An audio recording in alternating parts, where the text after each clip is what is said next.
بسم الله الرحمن الرحيم. أهلا بكم في أمسية خاصة لتأبين الراحل العظيم أيقونة الفكر والثقافة في العمار الرائع محسن شوقي زايد، بحضور كل أصدقائه وأسرته ومحبيه. هنبدأ الأمسية بالوقوف دقيقة حداد والدعاء لروح المرحوم محسن شوقي.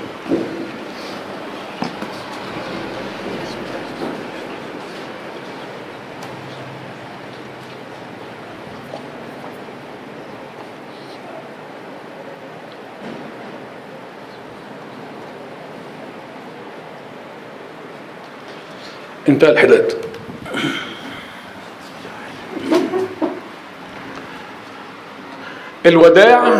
الوداع مش هقول غير الوداع للي فاض الصبر منه يرسم الحلم بدواير، واللي ضاحك للي يسنه ينتظر حلم البشاير.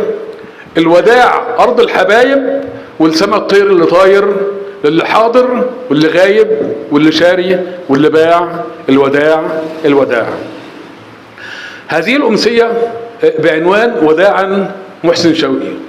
وطبعا ده اللحظة دي اللحظة الوحيدة اللي ما كناش أبدا حاطينها في حسباننا، يعني كنا دايما محسن بالنسبة لنا كان شخصية حاضرة في وجودنا وعدم وجودنا وصحونا ونومنا، لأنه فعلا كان وجه مألوف لكل أصدقائه ولكل أحبابه.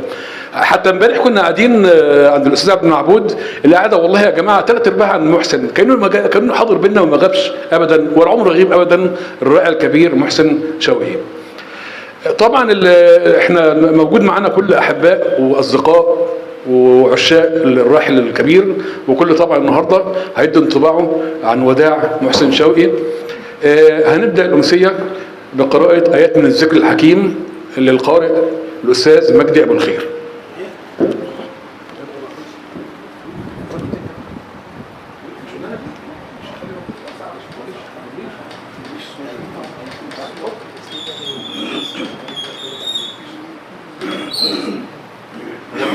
خطيب بس مش قارئ. ما انا برضه خطيب بس.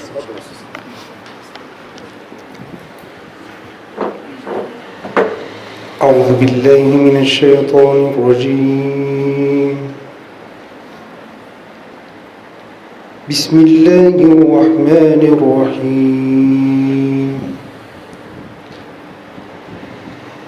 الحمد لله رب العالمين،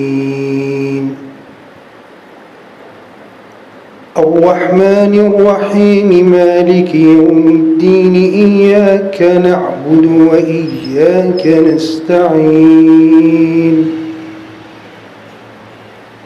اهدنا الصراط المستقيم، صراط الذين أنعمت عليهم غير المغضوب عليهم ولا الضالين.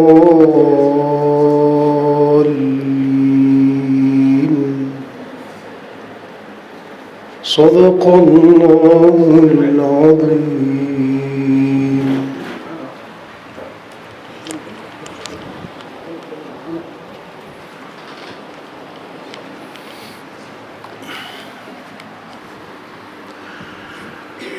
الوداع أهلي وناسي الغلابة الطيبين اللي كانوا في المآسي، البنابض بالحنين. الوداع يا أحلى صحبة عشت وياها السنين، نقسم الود بمحبة، اسمكم راية وحنين. الوداع. طبعا المرحوم محسن مش عارف والله نبدأ له منين. الراجل ده كان ما تعرفش تبدأ من إنسانيته ولا ثقافته ولا وعيه ولا حتى الدين عنده صراحة. يعني حتى كان رؤيته الدينية لسه النهارده الشيخ علي بنتكلم معاه، ياما كلمنا على الشيخ علي، دايما بيقعدوا برغم اختلافهم مع بعض بس كانوا فعلا كله بيصبوا في روح الدين وروح الاختلاف بالدين. فاحنا عشان كده هنبدا بشقيقه اللي كان محبب الى قلبه برغم ان هو اصغرهم سنا، الشيخ علي شوقي زايد. اتفضل. بسم الله الرحمن الرحيم. الأستاذ محسن كان بالنسبة لي أب أكثر منه أخ، وكنت أنا وكل إخواتي يعني لا نقطع أمرا بدونه، يعني لازما من مشورته. ودائما نرجع لرأيه، ودائما بناخد بكلامه، ودائما كلامه بيكون هو الصواب، غالبا بيكون هو الصح. وكان محسن يعني لو صح التعبير بالنسبة لنا، يعني زي ما قال الإمام أحمد بن حنبل عن الإمام الشافعي: كان كالشمس للدنيا وكان كالعافية للأبدان. هو كان كالشمس لبيته، من يوم ما راح وهو البيت يعني روح البيت نفسه مش موجودة، حتى صوته في البيت، لدرجة ان احنا ممكن احيانا الواحد وقاعد والله يسمع صوته بعد ما توفى. انا ببقى قاعد في الشقة واقول لاولادي كده: مش ده صوت عمكم محسن؟ والله بيحصل. حتى والله مش انا لوحدي، زوجتي كانت تقول الكلام ده، تقول لي: انا بسمع صوت محسن في البيت، لانه كان له صوت دائم في البيت وله حضور دائم في البيت. وكان يعني يطلع عندي دايما ويروح عند اخوه الثاني والثالث والبتاع ويقعد معانا. وكان في الفترة الأخيرة دايما قاعد معانا بالذات، ونتكلم في الأمور الدينية ليل ونهار، مسائل دينية. طبعا كنا نختلف لأنه له رؤية وله منهج يعني، وأنا ليا منهج مختلف شوية، فبس كان اختلافنا دايما في حدود الأدب. وكان هو مؤدب جدا، مع ان انا اصغر واحد في اخواتي يعني، وهو اكبر واحد، لانه كان بيعاملني كواحد كبير يعني، وكان بيعاملني معاملة طيبة جدا جدا.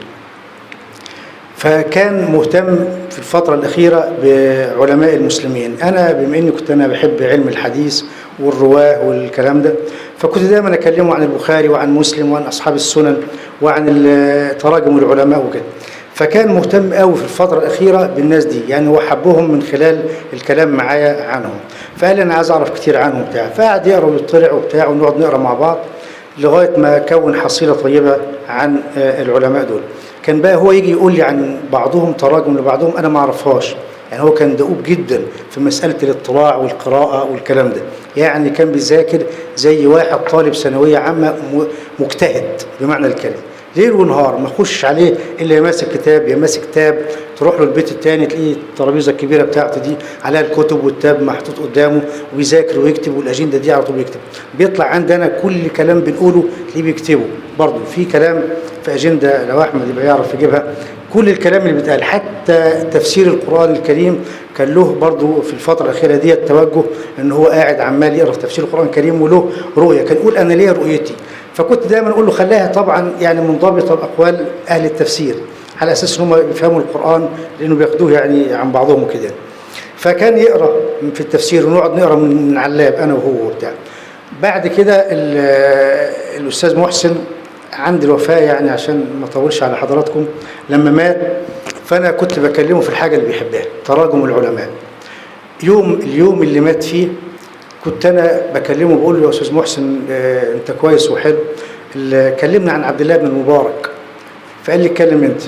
فقلت له: فاكر عبد الله بن المبارك وريحه الحج بتاعته؟ قال لي: ده انسان عظيم. قبل ما يموت بساعات والله كلمني عن عبد الله بن المبارك، وكل الجماعه اللي قاعدين كانوا موجودين ومشاهدين على الكلام ده. قال: عبد الله بن المبارك ده راجل عظيم جدا جدا. قلت له: انت عارف انت عامل زي مين دلوقتي؟ قال لي: زي مين؟ قلت له: انت عامل زي سفيان الثوري.